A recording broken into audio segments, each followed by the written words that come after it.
9 महीने से जारी है खूनी जंग, परिणाम कुछ पता नहीं। कौन जीतेगा कौन हारेगा कुछ पता नहीं। लेकिन इस कशमकश के बीच रूस यूक्रेन जंग में लड़ रहे रूस के सैनिकों के माता पिता देश के राष्ट्रपति पुतिन से बात करने गए। वो माता पिता गए तो पुतिन का विरोध करने के लिए, पर पुतिन ने जिस सांत्वना से उन माता पिता को समझाया वो काबिले तारीफ है। आइए आप भी जानिए आखिर पूरी कहानी क्या है। दरअसल रूस और यूक्रेन में खूनी जंग 9 महीने से जारी है।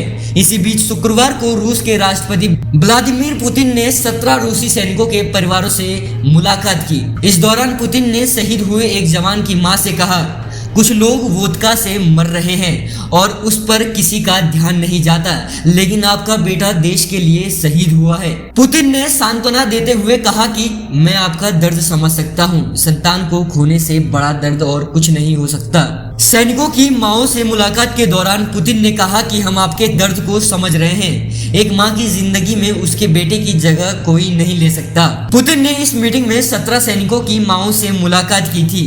पुतिन ने यह भी कहा कि मैं ही नहीं बल्कि पूरी सरकार दुख की इस घड़ी में आपके साथ है। पुतिन इस मुलाकात के जरिए युद्ध में भेजे गए सैनिकों और उनके परिवारों को ये भरोसा दिलाना चाहते थे कि वो हर स्थिति में उनके साथ खड़े हैं। राष्ट्रपति पुतिन ने सैनिकों की माओं से यह भी कहा कि मैं आपसे मिलना चाहता था ताकि मैं युद्ध की स्थिति से आप लोगों को अवगत करा सकूं। मैं समय समय पर रूसी सैनिकों से बात करता रहता हूं। पुतिन ने इस दौरान सैनिक के परिवारों को टीवी और इंटरनेट पर आ रही यूक्रेन जंग की खबरों पर विश्वास न करने की सलाह भी दी। साथ ही कहा कि हमारे सैनिक वहां हीरो की तरह लड़ रहे हैं। लेकिन कोई कुछ भी कहे, इस भीषण युद्ध के बाद भी पुतिन द्वारा ऐसी सांत्वना मिलना काबिले तारीफ है। आपका इस बात पर क्या राय है, कमेंट सेक्शन में लिखना ना भूलिए। ब्यूरो रिपोर्ट, गजेटा पोस्ट, नई दिल्ली।